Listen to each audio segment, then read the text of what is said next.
ең бастысы, жаңағыда мен айтқандай, қоғамдық пікірдің бағыты өзегі өзгерген сияқты. Біздің қоғам өзінің болашағына басқаша қарай бастады. Және осы науқанның бір ерекшелігі жастардың асқан белсенділігі.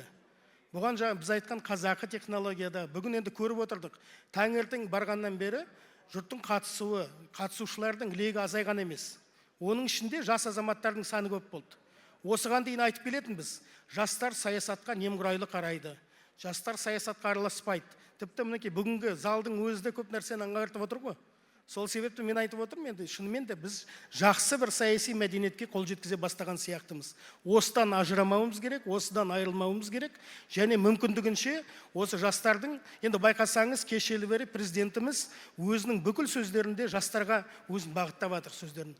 Өйткені мына конституцияда жастарға бағытталған, президенттің бүкіл саясаты ертеңгі сайлау емес, ертеңгі науқан емес, болашақ буындардың, болашақ ұрпақтардың жайдың, солардың болашағын ойлайтын саясаттан туындап жатқан дүниелер.